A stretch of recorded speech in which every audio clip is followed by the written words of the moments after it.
Hello, this is Vince, and here's a brand new original tale from my channel Amazing Stories. Emily showed up early at her mother-in-law Barbara's place.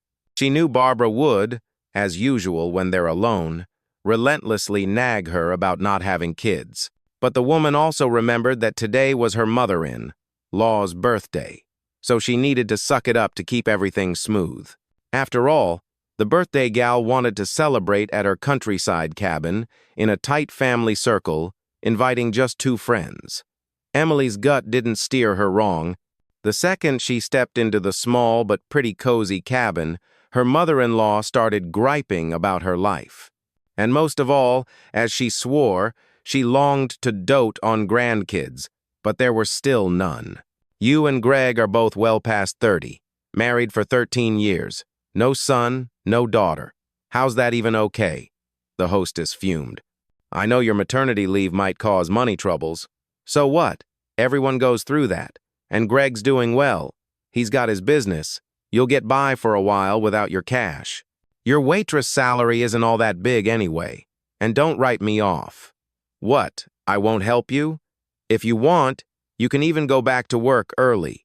I'll sit with the little one. Emily tried not to argue or explain anything. She just helped set up a solid spread for the guests' arrival. Ordering dishes from a restaurant or buying pre-made stuff was a no-go for Barbara. In her words, restaurant food lacked the main thing soul. I know what you're gonna say, she brushed off her daughter-in-law's protests. Restaurant chefs are pros, all that jazz. So what? Right now, we're making salads together, practically chatting with them, passing on our kindness. Does that happen at your restaurant? Number.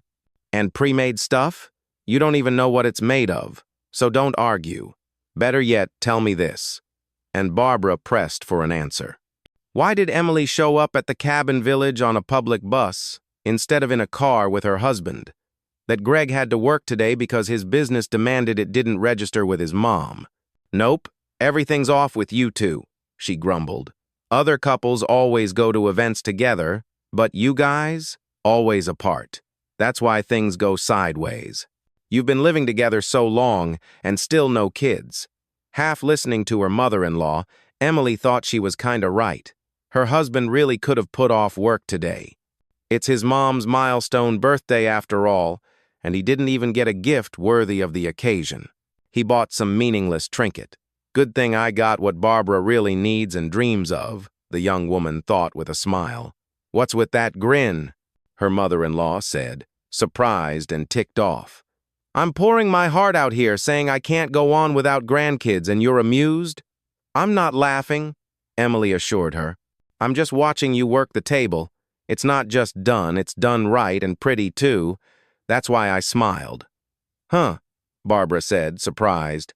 I never thought about beauty at the kitchen table. So, sometimes bickering, sometimes just chatting about random nonsense, the mother-in-law and daughter-in-law got the festive table ready without rushing. Since Barbara preferred to live at the cabin in the summer, only heading to her city apartment when absolutely necessary, she had no issues. She had all the dishes and supplies she needed. An old fridge, hauled out here years ago, still did its job just fine. No trouble with the gas stove either. And everything else was, as they say, right at hand. By the set time, guests started showing up. First was Donna, one of the birthday gal's friendsa, pretty cheerful woman, whose friendship with Barbara went back to their youth. Then came Grace. Both friends were driven to the cabin by their sons. Barbara offered both guys to come in, rest, and grab something tasty, but both young men politely declined, citing other commitments. Last was Greg. Handing his mom a gift and congratulating her, he sat at the table without waiting for an invite and started yapping about contracts and other business stuff, like he didn't get that neither his mom nor her friends cared about business. As for his wife, though she'd picked up some business know-how thanks to her husband's years of effort, she didn't give his talk much weight, just nodded along. A bit later, when the birthday gal and guests were settled at the table, Barbara and Emily managed to stop Greg's non-stop chatter, redirecting his attention to the birthday and the dishes on the table. The guests especially loved one of the salads with a fancy name, a recipe Barbara found online. She'd made it for the first time and worried it might not be great, so she prepared a smaller batch. But now, seeing how fast it was disappearing, she decided to play it safe to avoid an awkward moment. "Emily, sweetie, go to the basement and grab some stuff," she said, naming the needed ingredients. "You remember the ratios, right? We need more of that salad. See how much everyone loves it?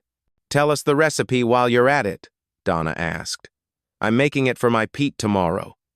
The basement was lit by a weak bulb. Looking around, Emily saw two small sacks by the far wall. Assuming they might hold the veggies she needed, she first checked some narrow bins along the side walls, just in case, then headed to the sack. One felt like it had something small and hard inside.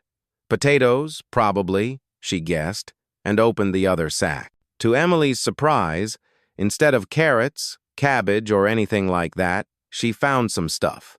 Thinking what she needed might be at the bottom, she pulled out a set of women's clothing. Not looking at it closely, assuming the veggies were lower, she reached in again. Her fingers hit something long and stretchy. Trying to figure out what it was, she shook everything out at her feet. Not understanding what these finds could mean, she stared at the women's slippers and pretty decent sneakers in front of her. Weird, she thought. Why would Barbara hide all this down here? Slippers, okay, but I've never seen her in sneakers like these. The clothes weren't her mother in. Laws either.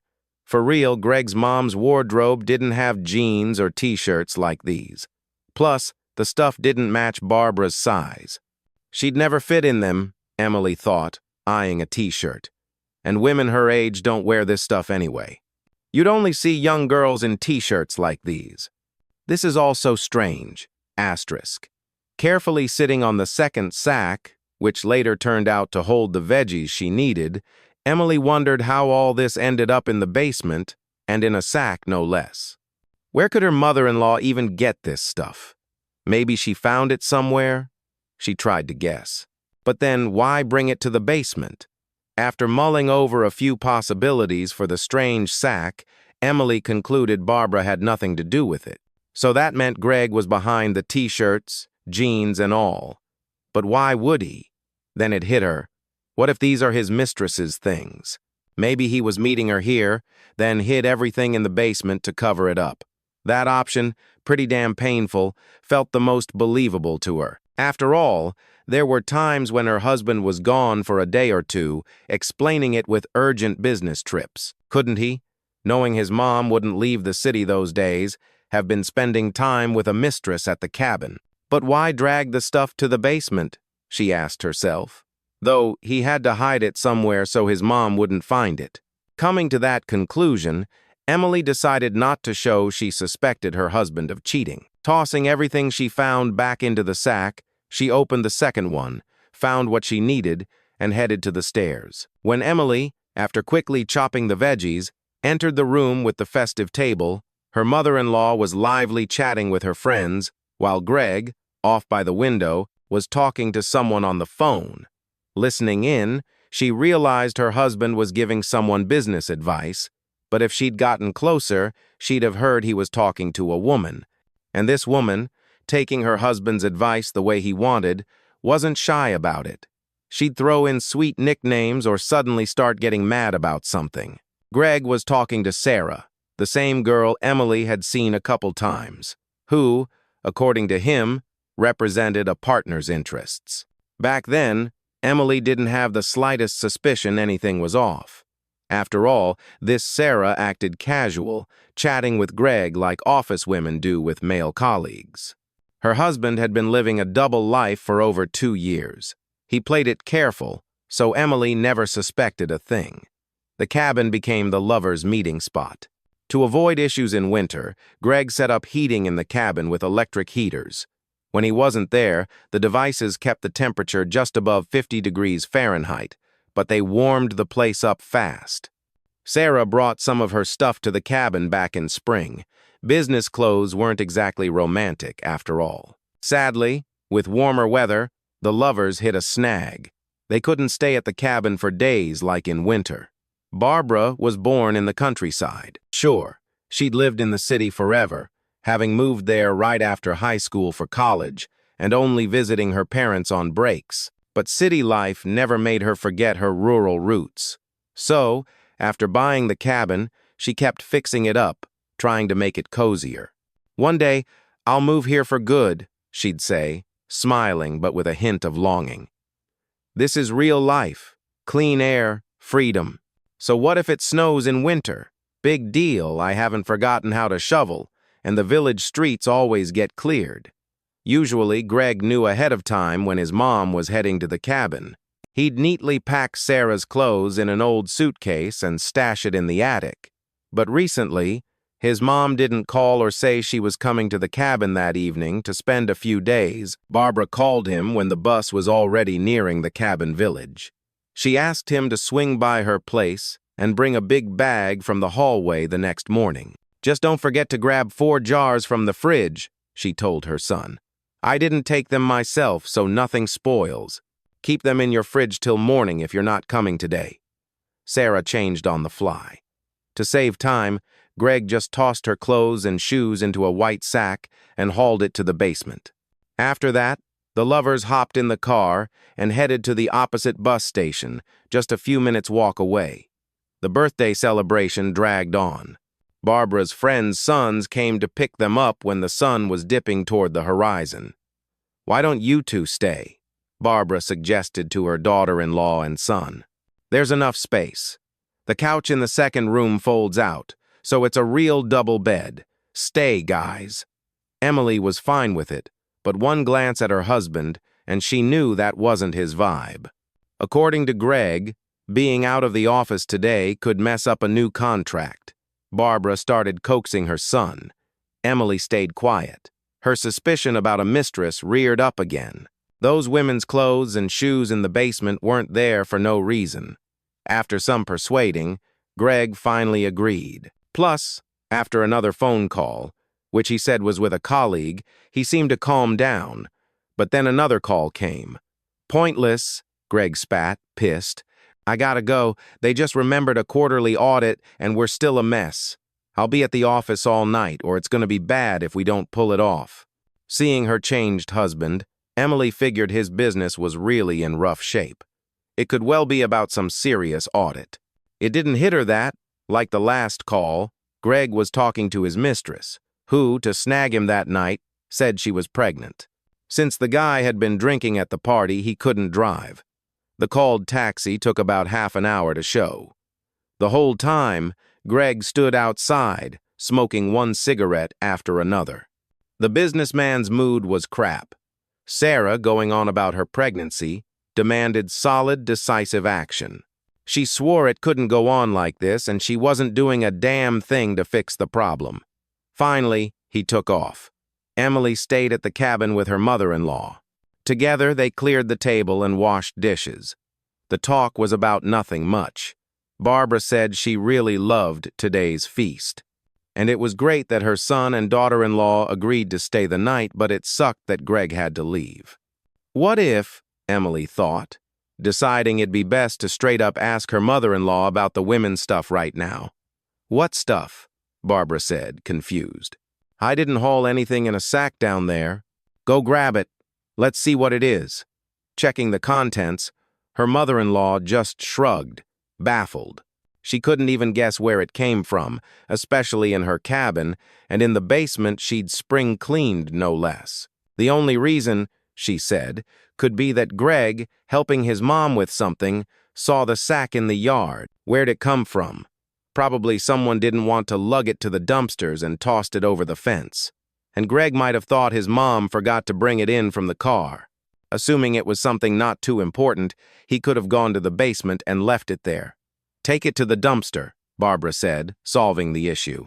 "Go, please, it's not far." Tossing the clothes and shoes into the sack, Barbara headed to the second room to make the bed for her daughter-in-law. As Emily picked up the sack from the floor, she spotted a business card. Thinking it might have fallen from her husband's pocket, she grabbed it, and to her surprise, the number was unfamiliar. Not only that, instead of Greg's name, it had a woman's name and surname. What if this stuff was stolen? Emily thought. It's practically Newsome woman paid for it. Probably better not to toss it and call instead. The card, like the stuff in the sack, belonged to Sarah. No, she wasn't some big deal office worker or tied to business. Sarah's work was at a beauty salon, where her colleagues and clients hailed her as the best hairstylist. Sarah, as sometimes happens, had regular clients who trusted their hair to her alone. For those who'd seen her skills and wanted to keep using her, Sarah made business cards. She kept a few in the back pocket of jeans she wore at the cabin. One slipped out when Emily and her mother-in-law were checking the clothes. Why not? Emily thought, grabbing her phone. It was evening, but not too late. I'll call. No one got why Sarah, answering the call, hit video mode. But a few seconds later, Emily saw her husband next to his mistress, in all his glory, as they say. While a rattled Sarah, kinda thrown, asked who was calling, Emily, silently in a daze, stared at Greg, not in a computer chair but in bed. Finally, the young woman snapped out of it. She ended the call. Tears welled up, but Emily managed to choke back the urge to sob. Something happen? Her mother-in-law asked, concerned, coming back to the room where the festive table had been. Something wrong? Nah, all good, Emily assured her.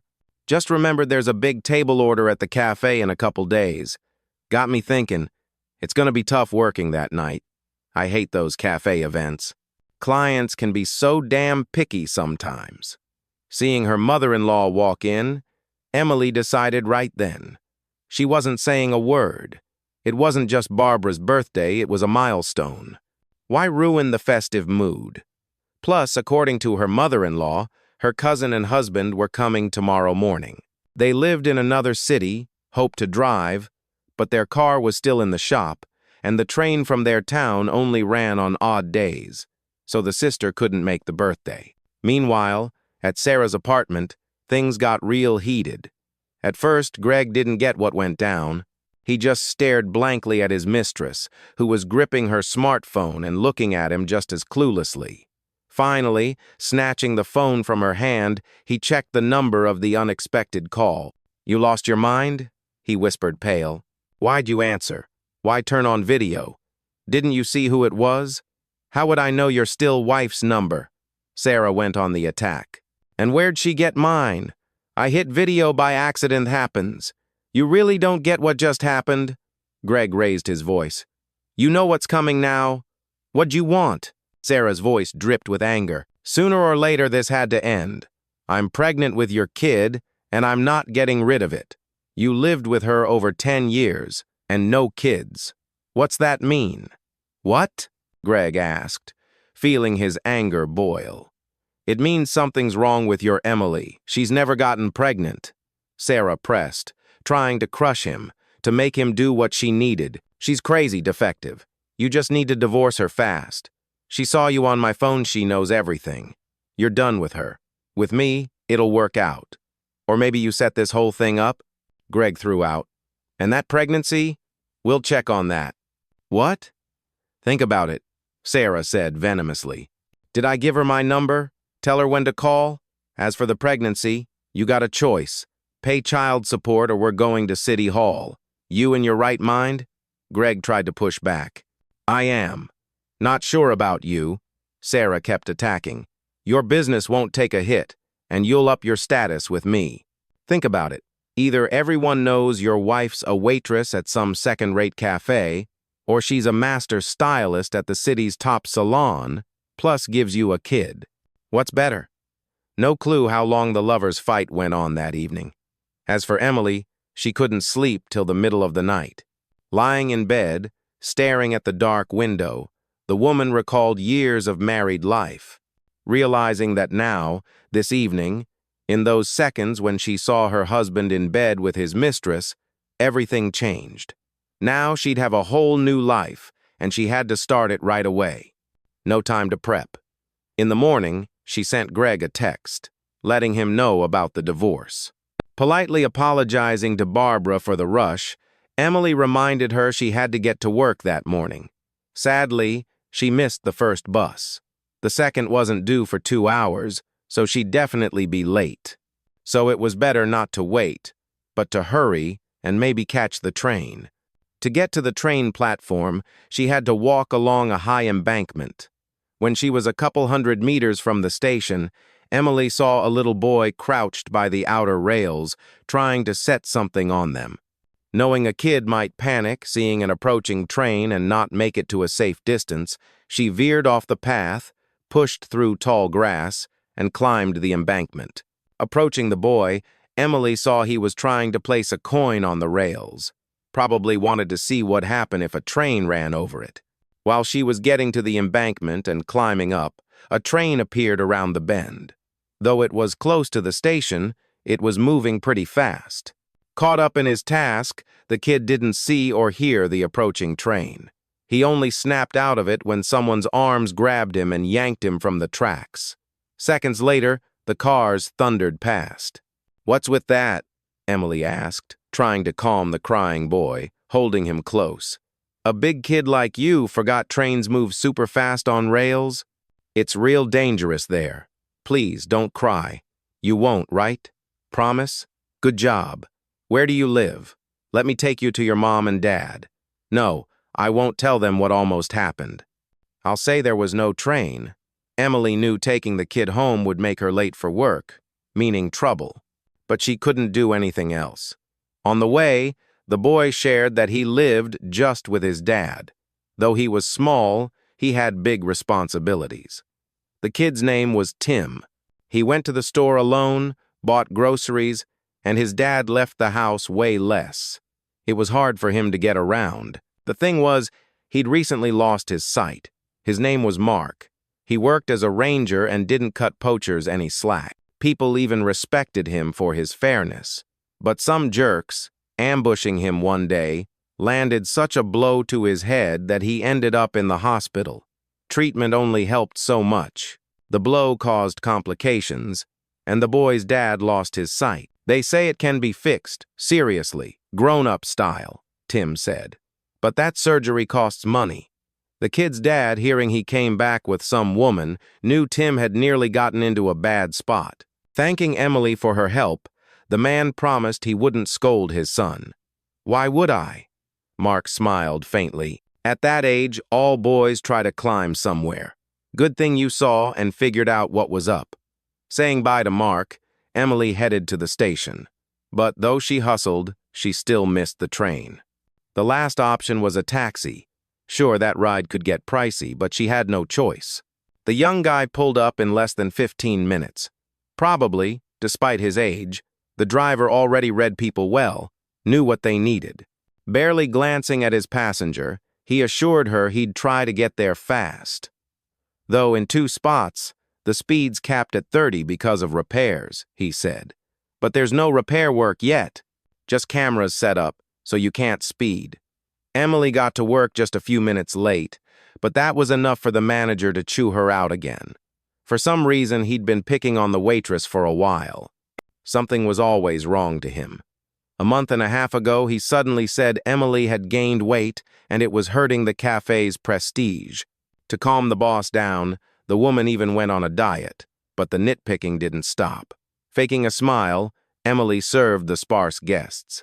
Taking stock of recent events, she grimly concluded troubles were piling on her like a horn of plenty. Though she noted to herself, that last bit didn't fit, since a horn of plenty, in her mind, meant something good. For real, yesterday she found out her husband, who she'd always trusted and thought was the most reliable and best guy, betrayed her. The second rotten story was being late for work today. She wanted to explain why, but figured the manager wouldn't get it. He wouldn't have run to save a kid from a train, she thought. Not that kind of guy. Closer to evening, the cafe, as always, got busier. A pretty nice hotel nearby meant their guests sometimes hung out there till late. Among them were businessmen, some officials from other regions. Foreigners often showed up too, coming to the city for their own special business. It was like that today. Though Emily was wiped out by evening, the manager didn't care and told her to serve a table where foreign guests were seated. Usually, evenings like that went to a waitress who started later, not morning shift. but a few days ago one of the girls quit. Emily guessed it was Olivia, just because of the manager, who picked on her every damn day. Since they hadn't found a replacement, the remaining waitresses had to handle extra work. Sure, they were told it'd show in their pay, but that news didn't make it easier. That evening, Emily had to serve the foreigners' table, though there was a local with them too. Passing by and heading to a table where a young guy and girl had just sat, she noticed one of the foreigners, Harry, turned to the person sitting left of him, listening closely. Meanwhile, that person, quickly pulling a small vial from his pocket and unscrewing the cap, reached it toward his neighbor's plate. Is he about to poison him? Emily thought, horrified. Getting a bit closer to the table, the waitress accidentally bumped the hand with the vial. Not expecting it, the man dropped it. The vial hit the floor, and a soft sound of breaking glass followed. "What's that mean?" the guest snapped. "How are you acting?"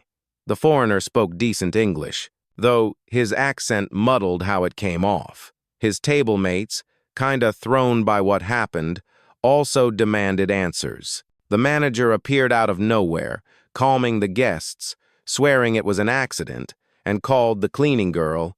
"What are you doing? Throwing yourself at people?" He hissed at her, half voice, pissed and annoyed. "Gone nuts?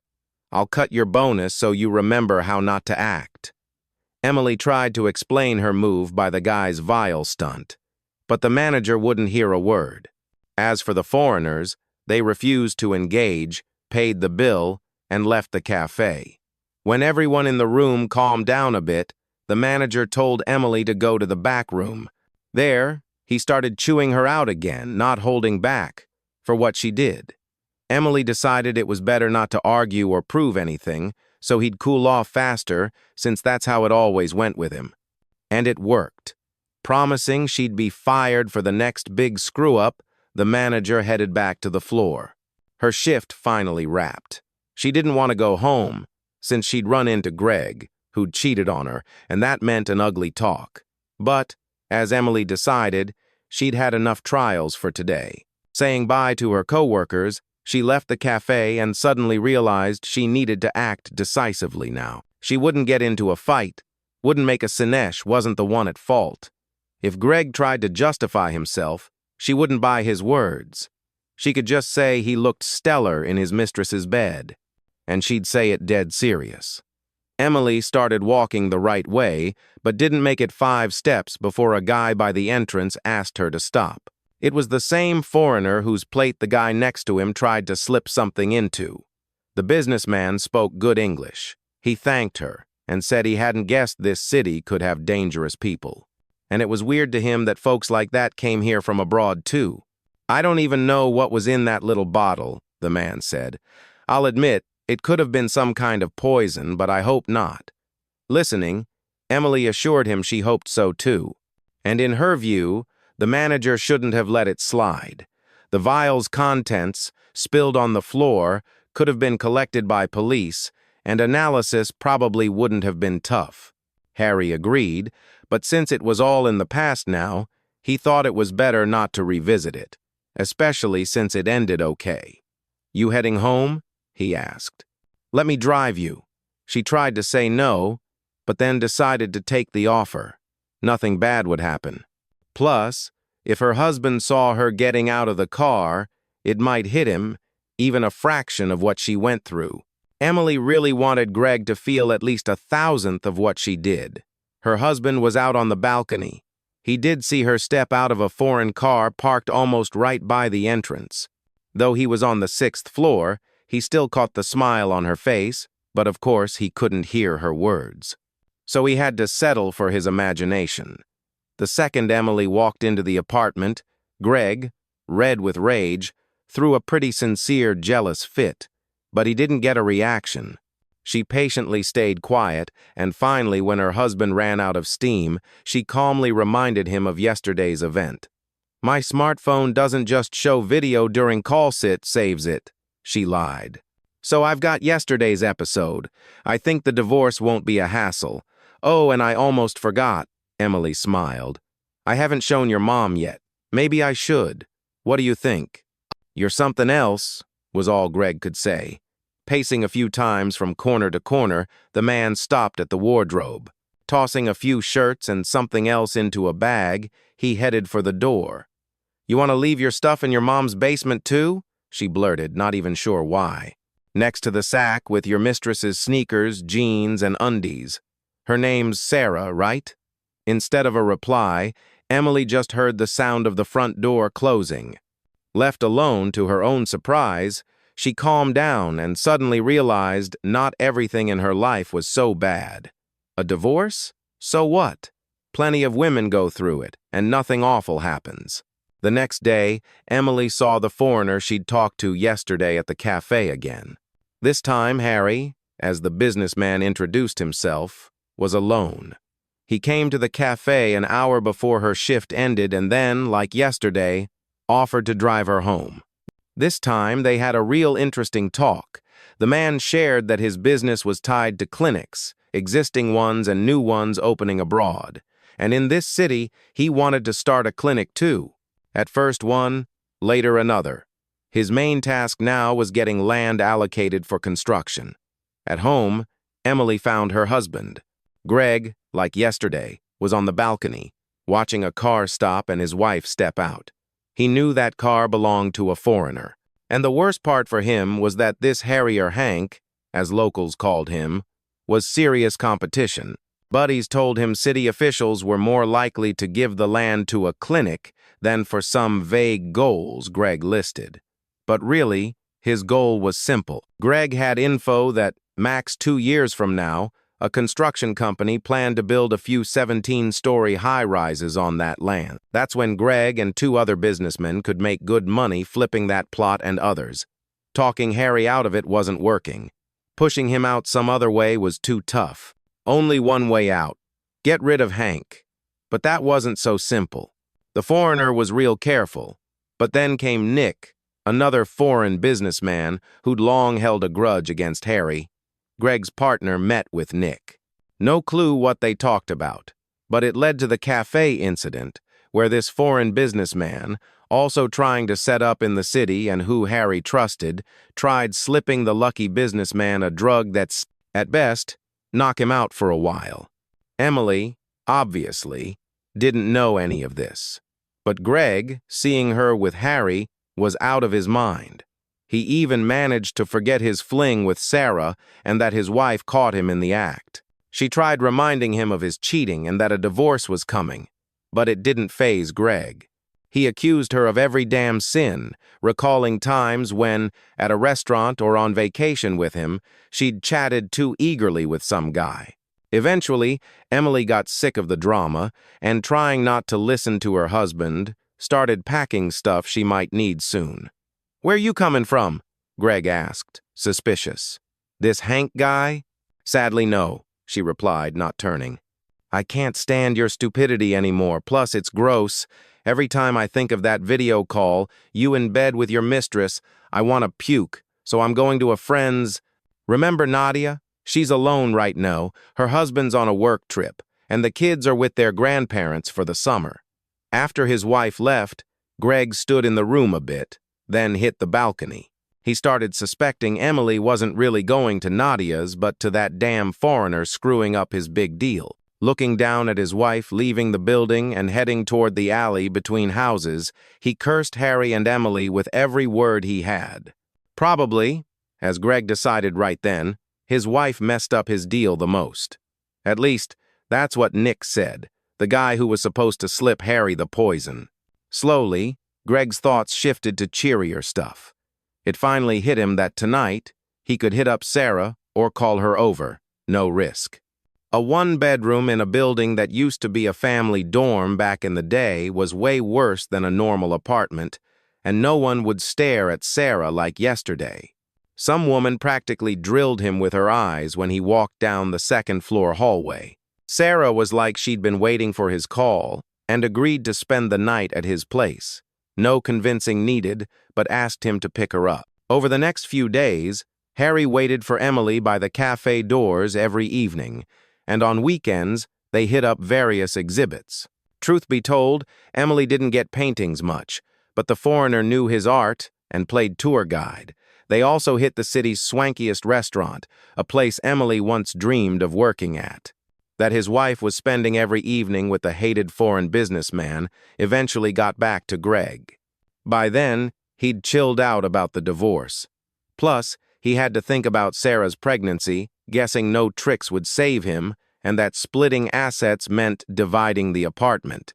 Tallying losses, Greg looked at options for new housing to bring his mistress to. And he didn't forget about the damn foreigner, who wasn't just tanking his deal but stealing his wife from under his nose. Despite the divorce being a done deal, deep down, Greg hoped things would fall back into place. Emily might rethink the divorce, and Sarah might back off or get an abortion. Or, hell, maybe she lied about the pregnancy.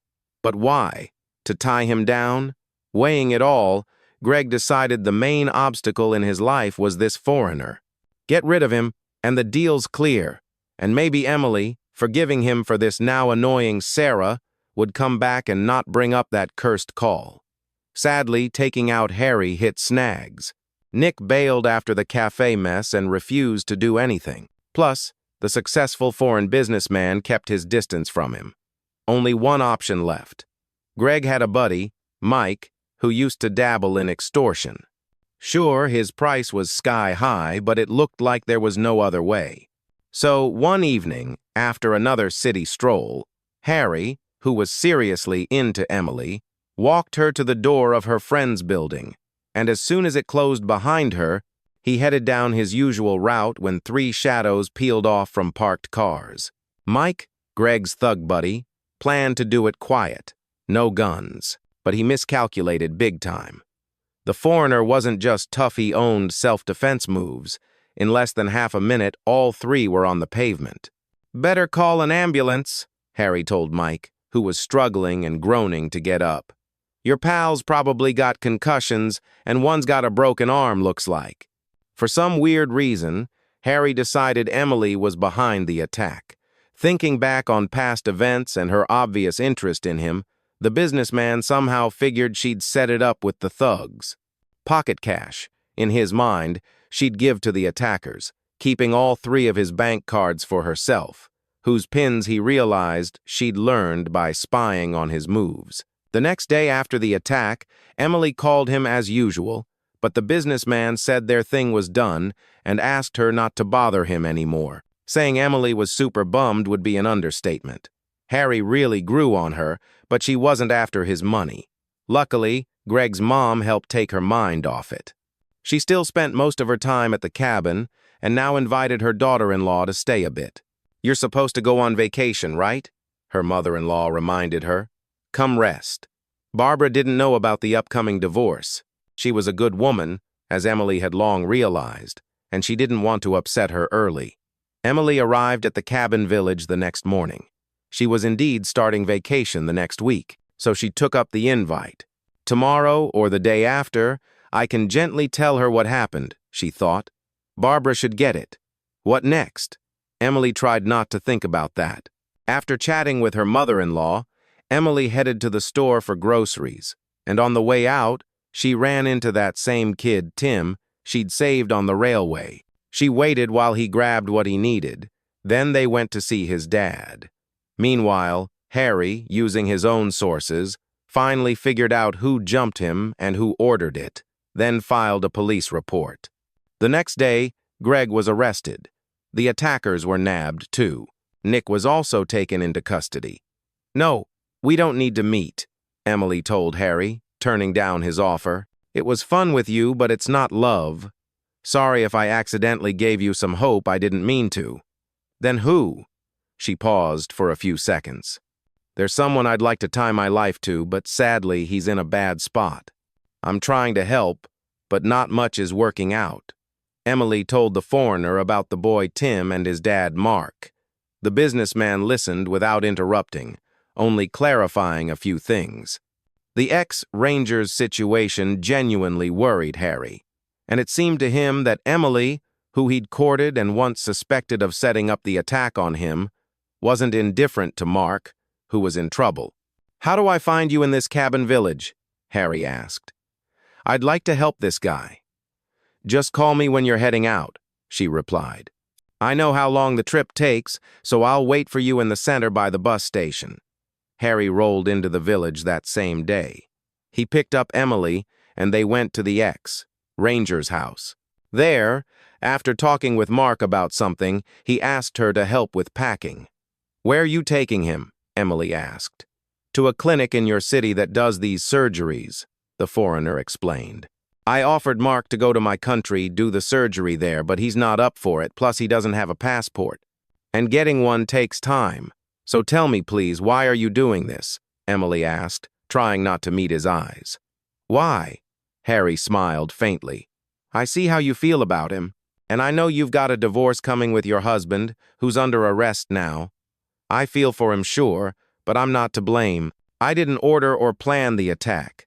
I know, and the divorce isn't about the attack. He just cheated on me. And it happened practically in front of me, Emily said. And she told the foreigner about the video call. My now, you could say, ex got real unlucky, Emily went on. In one of our last talks, he bragged his mistress was pregnant by him, adding that I couldn't manage that in all these years. A few days later, it came out Sarah was just stringing him along. No pregnancy talk at all. She just wanted his money. She figured after he divorced me, Greg would marry her right away, and she'd live carefree in a big modern apartment, cruising in a fancy car, chilling at the best resorts. Yeah, we get women like that too, the businessman smirked. All right, now we're off to the clinic where Mark'll get his surgery. What? Yeah, I'm paying for it all. Why? I really want things to work out for you two. And it's not just that you saved my life at the cafe. I've just never met women like you. Sadly, though, there's no mutual feelings. Harry paused, then added, and I hope you'll take care of the boy. Yeah, I'll take him in, Emily said. I'm still living in that 3-bedroom for now. The asset split's not done. Greg signed some document, and now his mom's handling his interests. Barbara still hopes everything'll go back to normal, and that me and her son, when he's done serving his time, will be together again. Honest to God, I feel so bad for her. Since then, a month passed. The ex-ranger got the surgery. His sight came back. Greg was sent to a prison colony for 4 years. Their assets were split. Despite Barbara's protests, the big apartment was sold too, like her son's real prestigious SUV. Emily explained her call to sell the place by saying keeping such a big space took a lot of money, and she just couldn't afford that luxury. Her ex-mother-in-law called every day, trying to convince Emily to wait for Greg, saying it wasn't too late to have a kid, and then she could finally dote on the long-awaited grandkid. Let me come by tomorrow and we'll talk, Emily offered her ex-mother-in-law. They sat on the small cabin's porch, and the ex-daughter-in-law spilled, while the ex-mother-in-law listened without cutting in. Remember how I found that sack with women's clothes in the basement? There was a business card, too. The woman shared all the details, and Barbara listened. Only once did she ask, So, you really kept that video? If you did, please delete it. Nah, I just said that so he'd stop weaseling and find the guts to admit it, Emily said.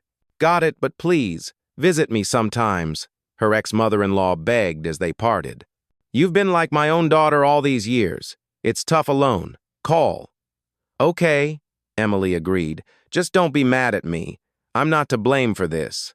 Another 2 months passed. In that time, Mark, out of the hospital, got his health back and managed to land a job. And a month later, they had a wedding. Mark sold his house in the cabin village, and they chipped in to buy new housing and a car.